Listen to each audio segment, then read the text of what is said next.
All right. 3, 2, 1. Welcome to Double Fries No Slaw. It is Monday afternoon, June 28th, 12 p.m. I don't know why we're doing this at 12 p.m. I blame Richie mostly because he's not here. But Brennan Sonnone, myself, TJ Pittenger. Brennan, how are you doing today?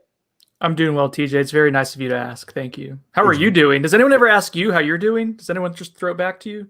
Sometimes some of my buddies on a bourbon podcast that I do will ask me sarcastically, but they never really care how I'm doing. Oh, what bourbon podcast is that? What's funny is we use the same software for the 76 pods we do. So like we could legitimately just like flip this over real quick and do a whole different show. We're not going to, but we could.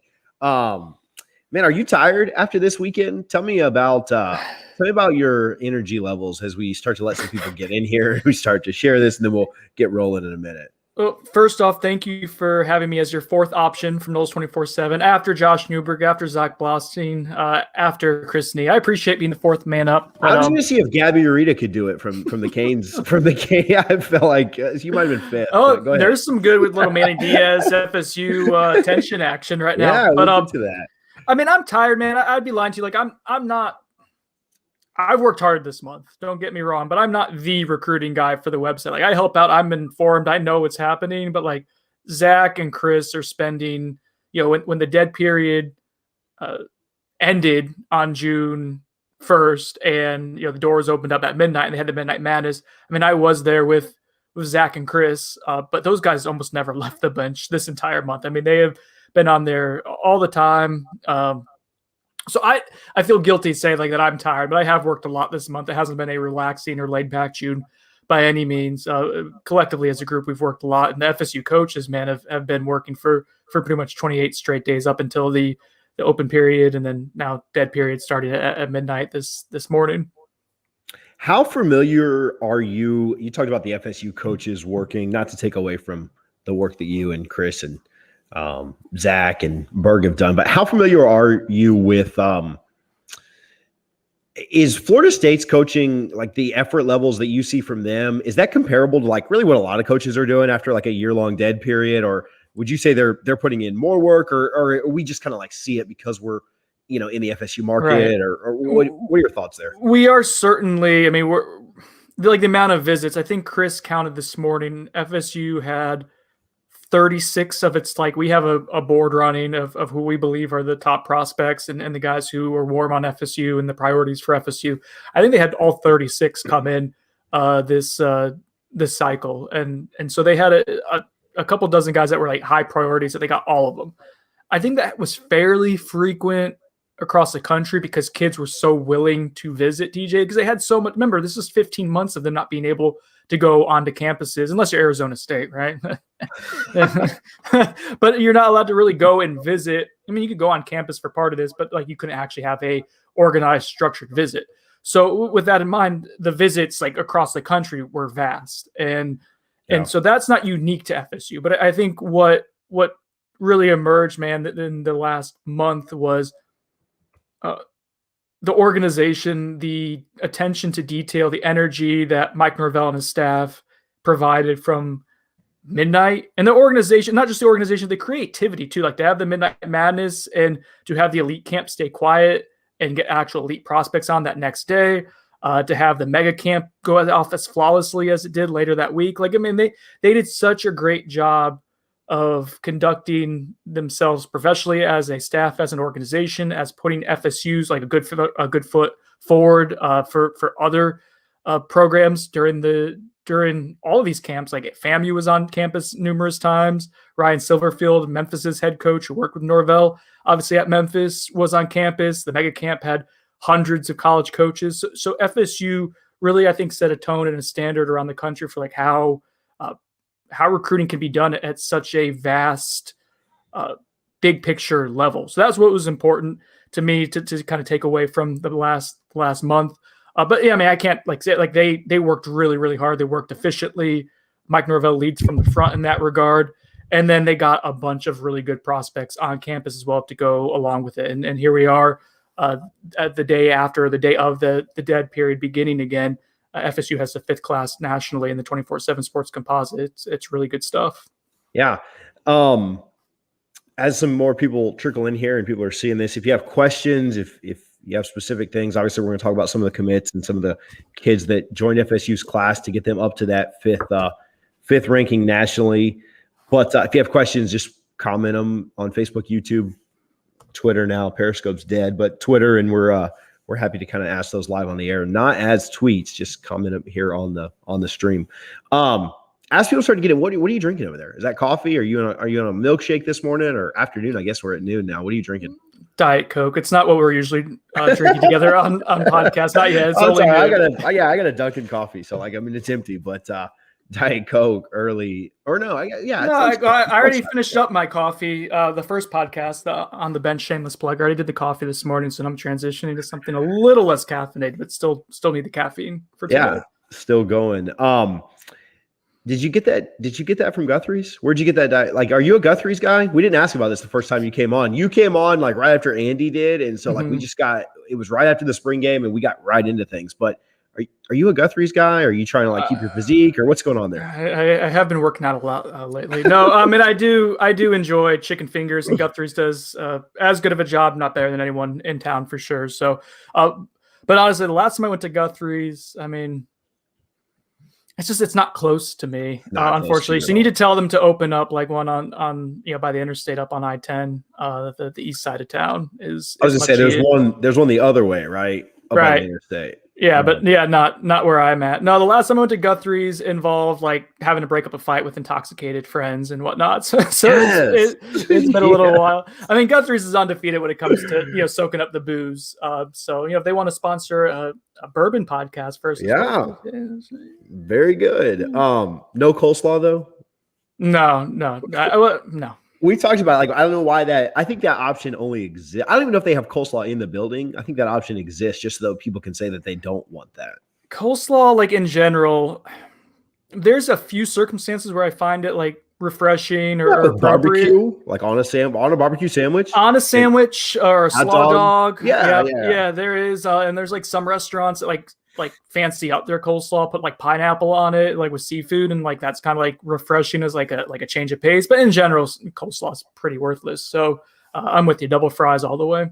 Yeah. So all right, let's talk about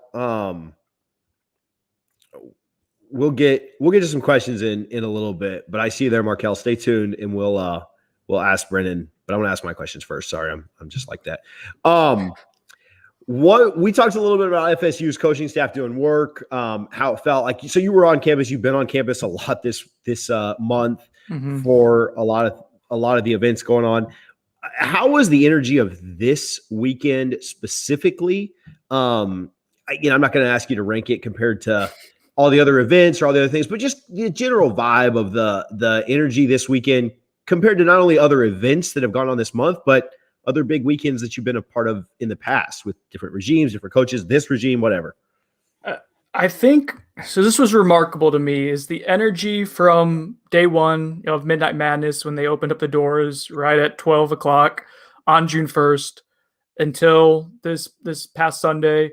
It was remarkable because the energy was so consistent throughout, and they brought it all the time. I mean, let me think of how many camps they must have had. They had Midnight Madness, then they had an elite camp the next day.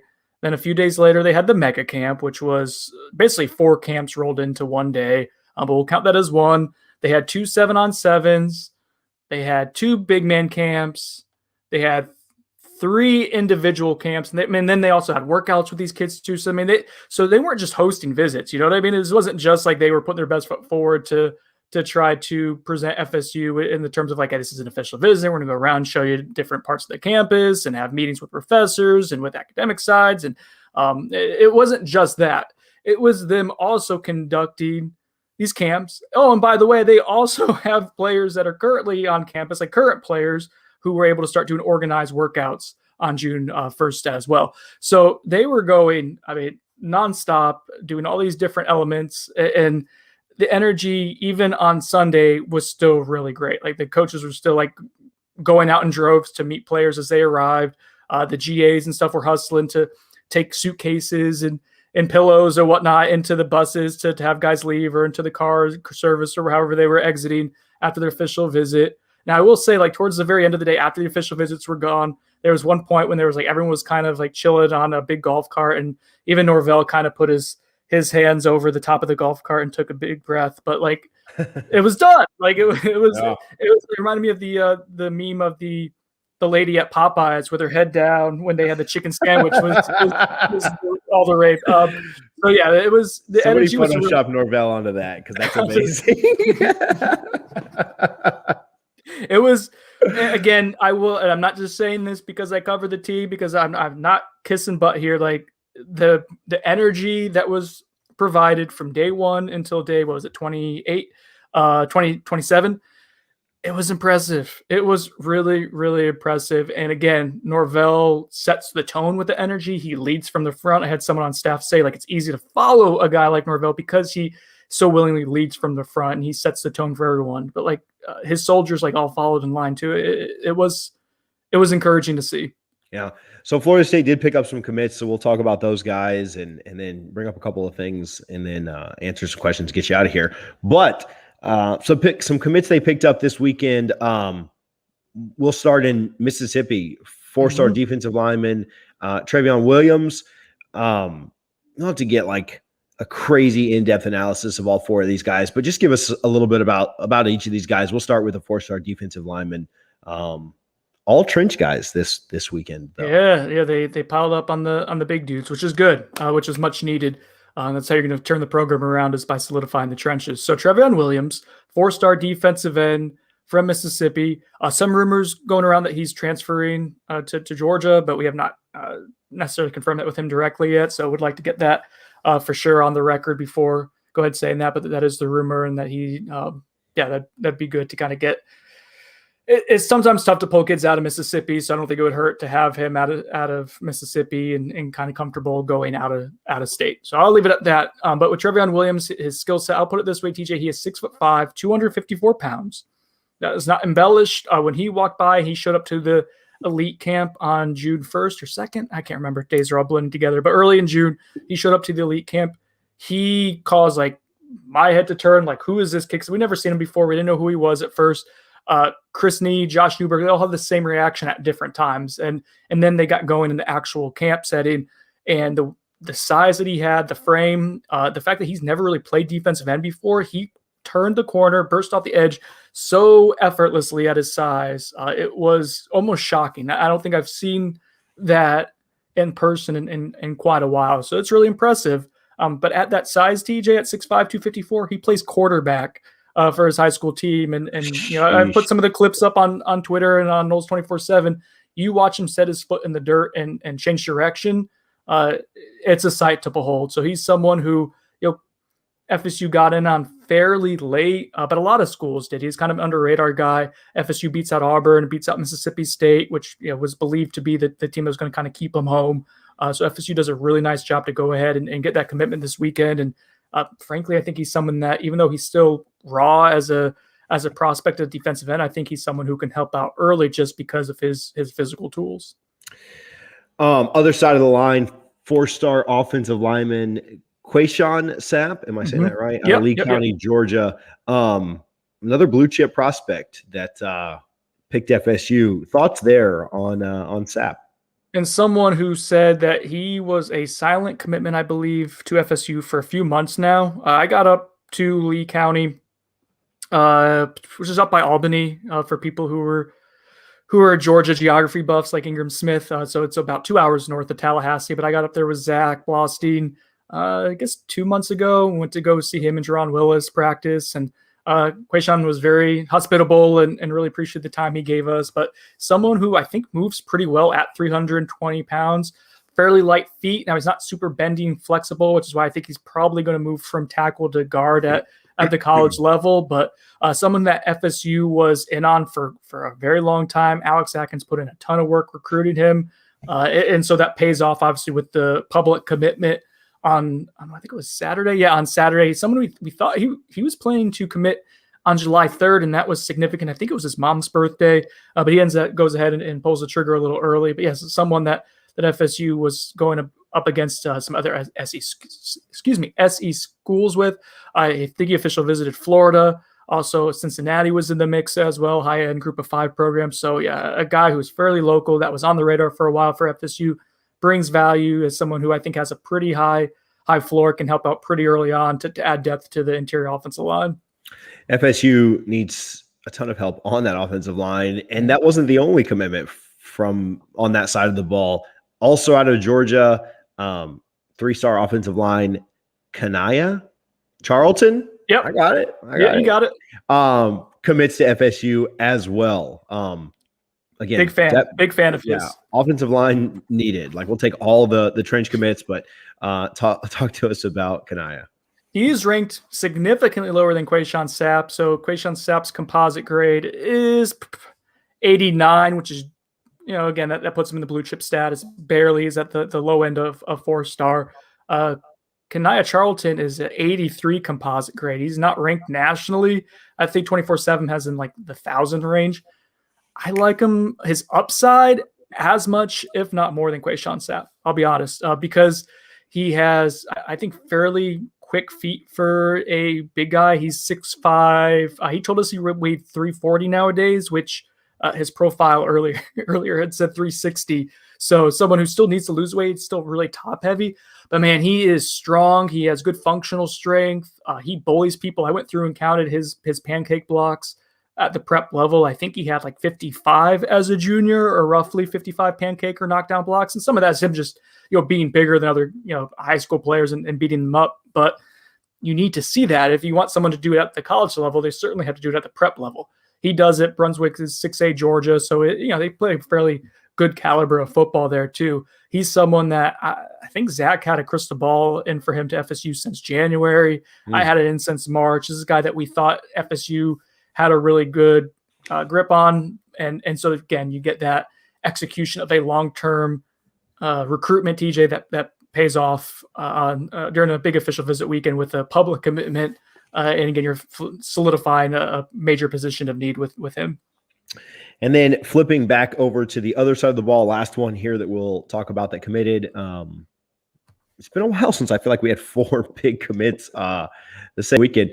Out of Orlando, Florida, 3-star defensive lineman Bishop Thomas. Thoughts there on Bishop?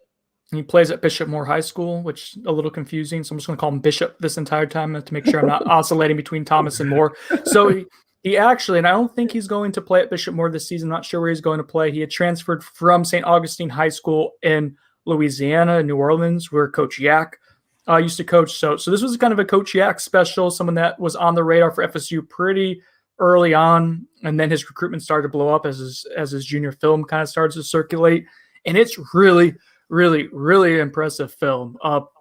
He's 6'2", 302 pounds, maybe closer to 6'1". He's a little sawed off, but he does have long arms, and he's extremely explosive off the jump, like really athletic. He plays some tight end too, and when you see a 300-pound guy like play in space like he does and adjust to the football and make defenders miss, you're like, oh, that's something a little different there and a little unique.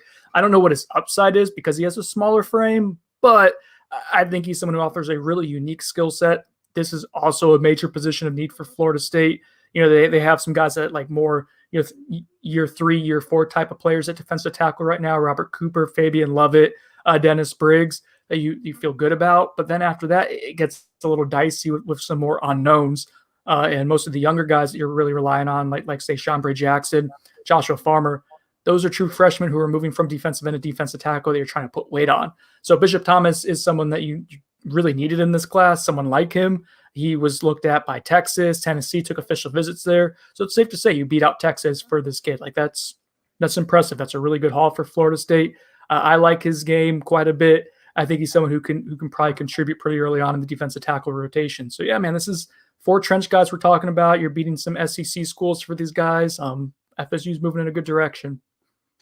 Somebody had a good question here. And if you're watching this, if you're listening to it later, sorry you didn't catch it live, but if you're watching this, if you have any questions for us, feel free to type them in the chat. We've got a couple here for Brendan that we will get answered live here on the air. If you're watching and you want us to answer more questions, share this, retweet it, send it to a group, whatever you want to do.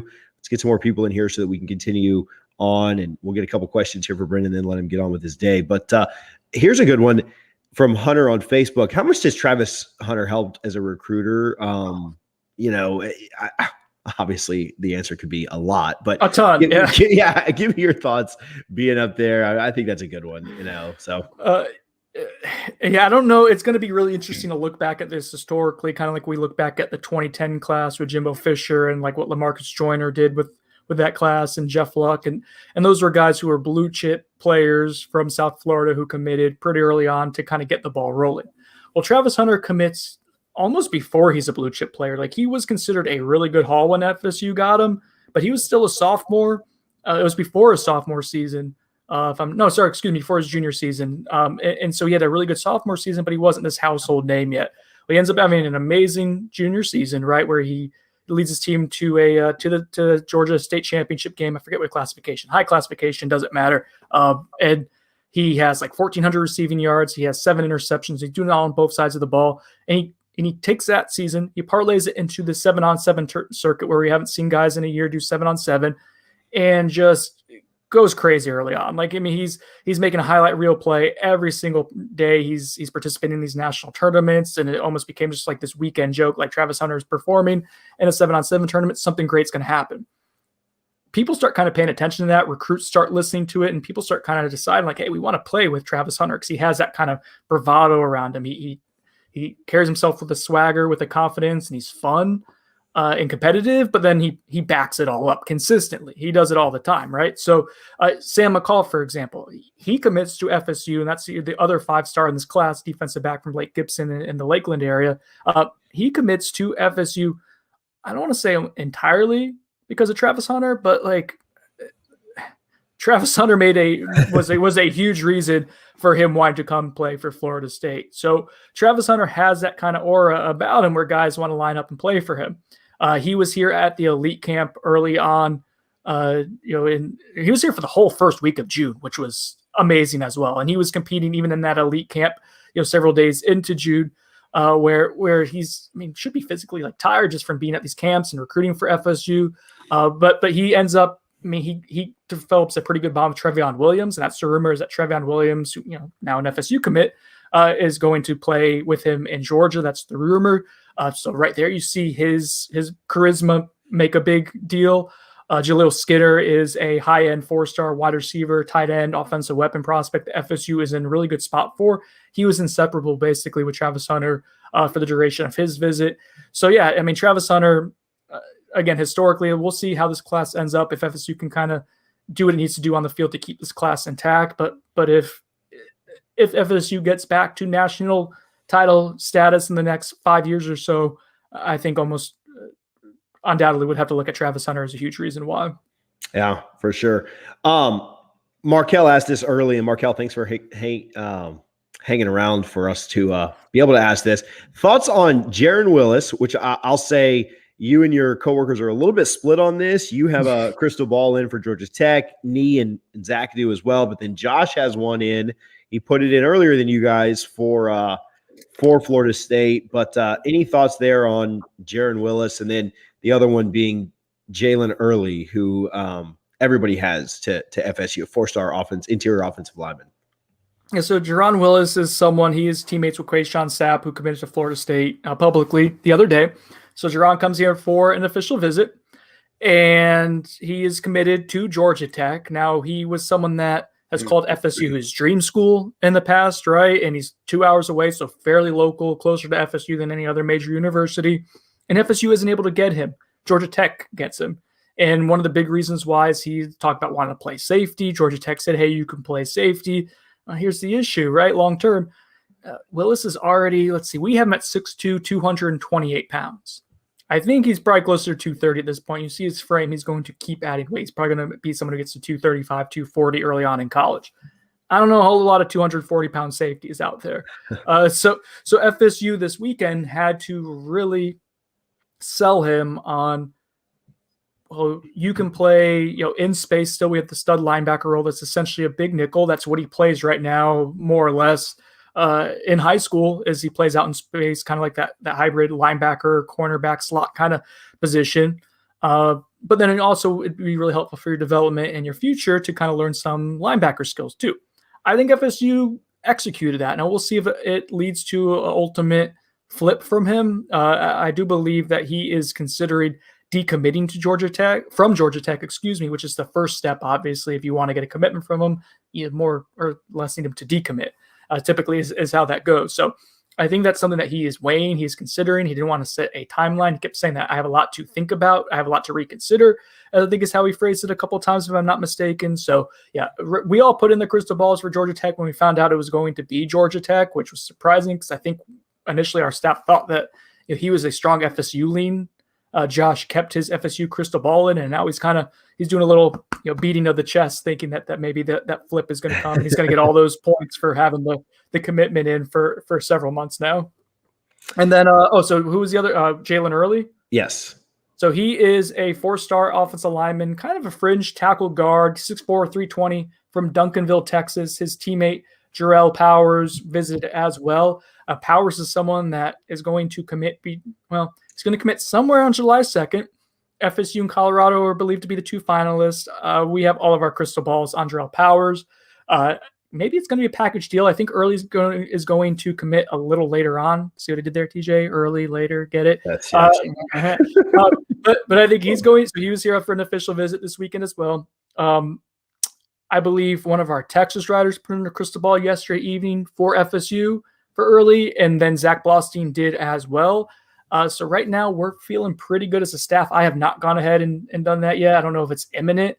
I'm trying to see. So he also visited Ohio State officially, Texas A&M, and Texas Tech. So it's a really good list of schools that you'd be beating out if you are able to get him and secure him. Again, we kind of go back to this, like, are you taking too many interior offensive linemen with Kanaya Charlton in the fold and Kayshawn Sapp? But, man, I don't know. I think you take as many big bodies. A Lou Boss, someone else is like, is he a tackle or a guard? I think you take as many talented, skilled offensive linemen as possible, and then you kind of let the chips, fall where they may. Not to be cliche, Buyer Sonnone, Brendan using as many cliches or dad jokes as he can on any podcast that he's on. We'll do some Buyer Sonnone in a little bit. A couple of very similar questions. Actually, a Buyer Sonnone for you. All this is good right now in the summer, but won't mean anything if we don't win 8 games. I don't agree with that. Yeah, Sonnone, that one. So similar question, but before you answer kind of both of them jointly, late joining the Periscope, can we keep this class together if we have the record that Vegas predicts? Right now, Vegas has it over under 5.5 wins. Ooh, okay. So 6 wins regular season would be. It's just so 5 and 6 is just so different, right? Because 6 wins probably turns into a bowl game against a really, really bad team that you're just going to out athleticism or out athletic. I don't know how to say that, but you're going to be superior athletically. Right. Whereas 5 wins finishes at 5. 6 probably gets you to 7. Yeah. So, but how much does that matter? It matters now. Yeah. So it's the person who was asking about 8. I think 8 is. I think right now this staff is doing a good job identifying and securing commitments from guys who understand where this program is and the position it is in and where it's going or where it could go. So 6 wins is realistic. 6 wins. I think the fan base needs to kind of calibrate or recalibrate like where this program is. If you're thinking 8 wins is the mark where it needs to be this year to kind of maintain things, I think that's unrealistic. I think 6 wins is going to be. I keep saying on the bench podcast, like 6 and 6, everything's fixed. I think if you hit 6 wins for the reasons you outlined, TJ, that gets you to a bowl game, that doubles your win total from the previous season, that likely leads to a 7th win. And even if not, like at that point, you can sell. We're back in a bowl game. We're moving in the right direction. That gives you everything you need to as a staff to say we're moving in the right direction. Now, like for some of these guys, if like let's say like Georgia or Alabama or Ohio State or Clemson come pushing really hard at the end, like yeah, okay, well that you're still not in that level right now. But for a majority of these guys, like FSU they're committed to FSU knowing that this is still a process. This is still the quote unquote climb for Mike Norvell. This is still ascending as the way FSU's coaching staff is pitching it. So I think you have to show progress. I think you have to show like moderate progress, like going from 3 to 6 wins in one season would be significant enough to say we're doing something special here. I think 8 wins. Listen, if FSU wins 8 games this year with the roster it currently has, they're winning a national title in a couple of years, because the recruiting momentum they would get from 8 wins would put them to where they're possibly looking at a top 10 class, to like they would probably be able to start flipping some big time kids and saying we're close, we just need you. So yeah, I think that would be a big deal. Yeah, to me, 8 wins. To me, your absolute ceiling is probably 7, right? I think what happens is if you were to win 7 in the regular season, which I think would be pretty difficult, your bowl game is going to get a lot tougher, right? You're going to be kind of in a more premier bowl game, and that bowl win probably isn't as automatic as it is with, a 6-6. You're going to be taking on an 8-4 SEC team, a 9-3, something like that, and that just becomes a lot more difficult. And so getting to 8 would be tough. I don't see a way they get to 8 in the regular season. Some things break your way and you get to 7 in the regular season. The 8th is possible in the bowl. But again, I don't know how much that matters. You win 7 in the regular season, you're in great shape. The one thing I would say to 8-win theory, and again, yeah, I'm leaning towards like 5 to 6 wins. I think Vegas is Vegas for a reason. They usually set the line at a pretty good spot because they're really good at what they do. If you hit 8 wins, that's assuming that's probably giving you a Notre Dame win, right? And I think that's kind of like, so if you go ahead and you win that first game, you beat Notre Dame, and that schedule is as easy as it is in the first half, then all of a sudden you start building some momentum. And like, I am a believer of like, that momentum does exist in football and all kinds of sports. I know some people don't. I do. I think you have self-confidence, you have belief in what you're doing that leads to buy-in, that leads to extra effort, that leads to making a play or two that maybe you wouldn't normally make. And it compounds and builds on itself. So I think if you win that first game, then all of a sudden, like, chips trying to kind of fall where they fall. And like maybe 8 wins is possible because you would start. But right now I'm leaning towards 6, closer to 6 than to 8.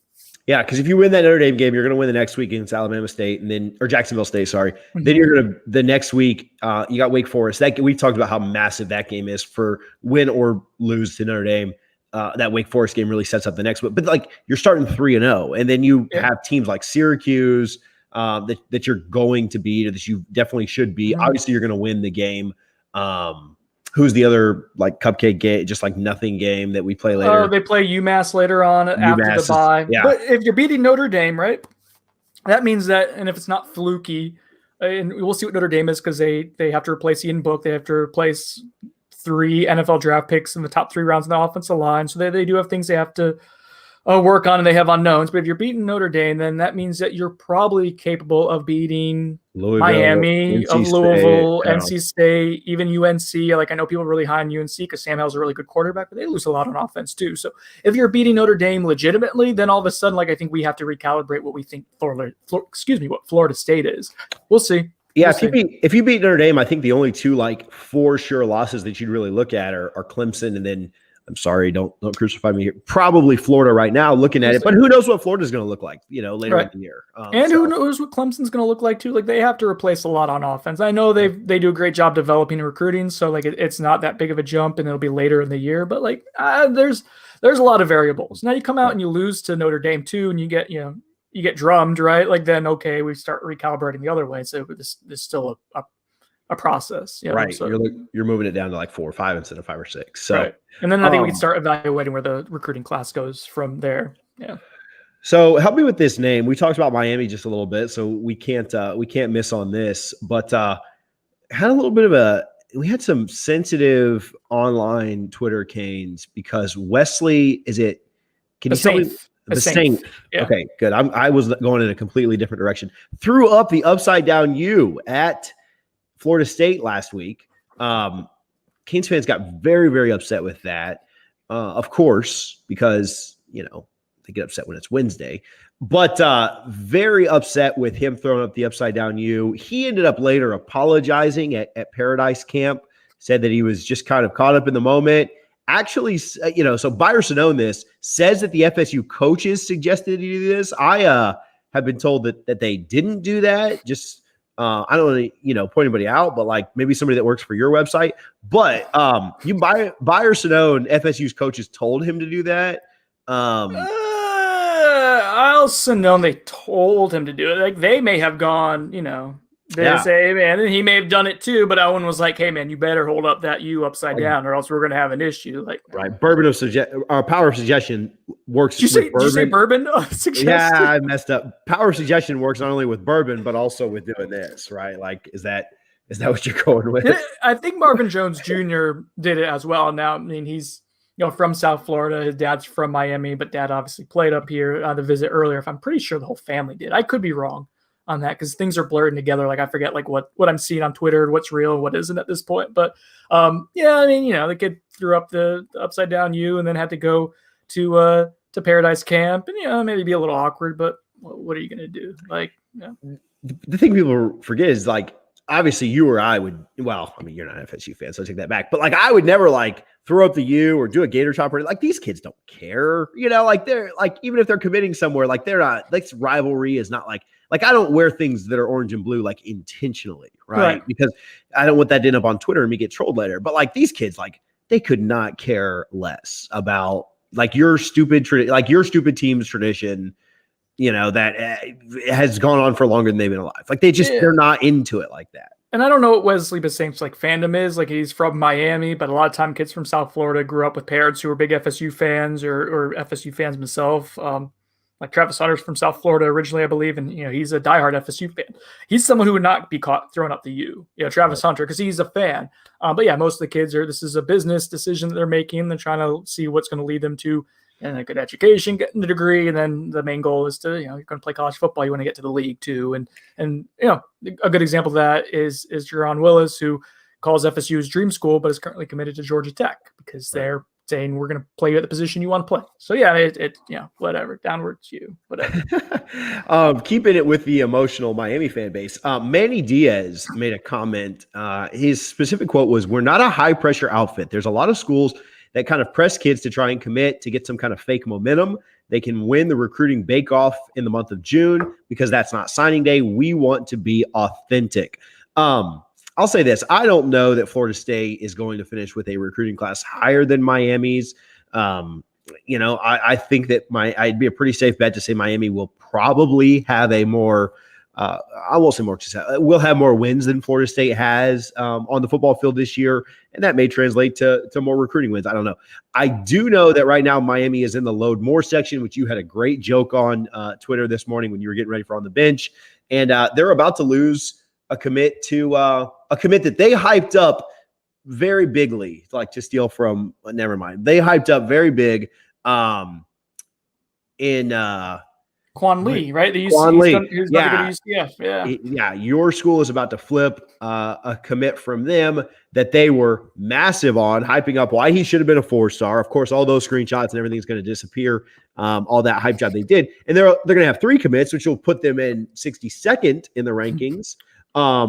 Again, recruiting trophies aren't won in June. I don't know who Florida State holds on to. I don't believe they end up with a top 5 class. I don't even know if they beat out Miami in the final ranking. But what are your thoughts on Manny Diaz talking about folks being authentic, pressuring kids, all of that? So there was no direct, he didn't directly say Florida State, but I think the assumption was Florida State, given that the momentum that they are establishing on the recruiting trail, which is real, momentum on the recruiting trail matters. Does it matter more in November, right before the early signing period, than it does in June? Yeah, absolutely. That's accurate. But it did seem like to be an indirect shot at Florida State. I'm there covering the official visits and helping out with that stuff, TJ. I don't think that's the vibe that they're pressuring kids to commit. In the case of Quayshawn Sapp and Kaniah Charlton, those are guys who wanted to commit months ago, or at least had silent commits, and they're not throwing it out there to be like, hey, we have to get you to commit right now. They're telling them, hey, take your official visits, check things out. We want to have the last official visit before the dead period. Please give us that. And, we'll make it public if that's what you want to do then. Jerron Willis is another example. He leaves. It would have been great for momentum if you could push him and say, yeah, I'm flipping today from Georgia Tech to Florida State. I don't think they're pushing him. I think they're going to let him kind of make his own decision. So the comments from Manny Diaz, I don't think were well received by Florida State staff. I don't know if they're losing sleep over it, but it came off. He's talking about being genuine. I think that's a disingenuous premise to say that FSU, or to imply that FSU is forcing kids for fake momentum. What I will say is, one, haha, Miami gets more kids to decommit every year than just about anywhere else. Like they've had times where their decommitment recruiting class is ranked as highly as their actual committed recruiting class. So yeah, Miami has their own stuff to kind of worry about there. They recruited very well this past year, largely due to the circumstances of the pandemic. Guys aren't able to go visit nationally and take all these official visits for places, so a lot of them stayed home. Credit to Miami. They took advantage of that situation. We'll see what happens right now. They're struggling on the recruiting trail at this moment.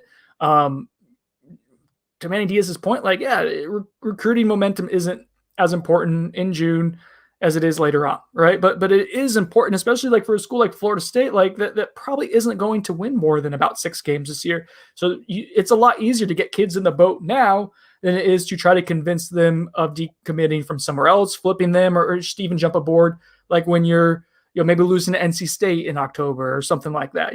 So I don't blame FSU for taking kids now, and also they have the scholarships to burn. FSU is going to be able to take a bigger class than most other schools because FSU took a lot of grad transfers this past year, and those scholarships will likely, the result in guys having scholarships expire. So FSU is probably going to have about 20 or so kids that they can take this cycle, whereas most programs, because of the extra year of eligibility the NCAA tacked on, most programs are probably going to be limited on what they can do scholarship-wise this cycle. So FSU probably is going to have a top 10 class, TJ. Like, there's a pretty good chance, as long as they keep it together and do reasonably well on the field, win 5 or 6 games, they likely have a top 10 class. I don't know where Miami's going to go with this. I don't know what they're projected to get. I think they're probably going to have a smaller class. Right now, like you said, they only have 4 commitments. They're about to lose one, so they're going to go from 58 to, what was it, 66? 62. Okay, so 62. They're going to go into the 60s. And again, there is going to be this huge influx of commitments coming in July. FSU's probably going to fall out of the top 5. They may even fall out of the top 10 in the next few weeks because we're going to see more commitments nationally than we've probably seen in the month of July ever in the history of college football because all these kids took their official visits. Now they're ready to make their decisions after a 15-month hiatus. But, Miami, I don't know. It's a weird thing to kind of be flexing and taking shots at other programs right now when you're struggling when you're sandwiched in between Iowa and Kansas State. Central Michigan's over you, Oregon State's over you, UCF's over you, Northern Illinois, Coastal Carolina. So Miami's got some problems. They got to kind of worry about their own stuff right now. They've had their window of opportunity. Is it closing? If FSU figures it out, there's a decent chance if FSU does win 6 games this year, that window for Miami is closed. Want to get you out of here because I appreciate your time and thanks for hanging out a ton. These fly by. Answer these ones quickly and then I'll let you go. Somebody asked about Dalen Everett and Dion Bowie. Just quick thoughts on both of those. So Dalen Everett is do we have him 5 or 4 stars? So he is the high 4, right? 5'4", yeah. 40th nationally, 98 composite from IMG Academy. He took an official visit, I guess last week at this point. I was the earlier, I guess, in the week. So a week ago today, he came in for an official visit on June 21st, same day as Jalen Glover, running back from Lakeland, Lake Gibson. So Dalen Everett is someone that FSU is going to continue to recruit because he's an elite cornerback. I think that they're trying to save. They love what they have with Sam McCall. They love what they have, obviously, with Travis Hunter, who might be the best player in the country. I think they're going big game hunting for one more defensive back or cornerback spot. He's taken official visits to North Carolina and Georgia as well. Clemson is warm for him. Oregon we have as warm for Dalen Everett. So someone that FSU is going to try to obviously get, like they're going to save a spot for someone of his caliber, or a little junior. Might be another cornerback to keep an eye on as well. I don't know if FSU is going to end up getting him or not. That might be someone at TJ that, like, when we talk about like if FSU wins 8 games this year, you can start kind of knocking down some doors. Like that would be someone I think that you need to maybe overperform and really have some juice during the season to sell. Who was the other prospect? Dion Bowie. Oh, Dion Bowie's from Bainbridge, which is pretty close to Tallahassee, about an hour or so away. A really dynamic athlete. Was he committed to Georgia? I can't remember if he was committed to Georgia or considered Georgia lead, but someone that, again, I think he'd play cornerback for FSU. He's an athlete right now, but high-end 4-star, low-end 5-star guy. Really dynamic player. I got the chance to see him at a 7-on-7 camp a couple weeks ago, and pretty electric when you watch him move.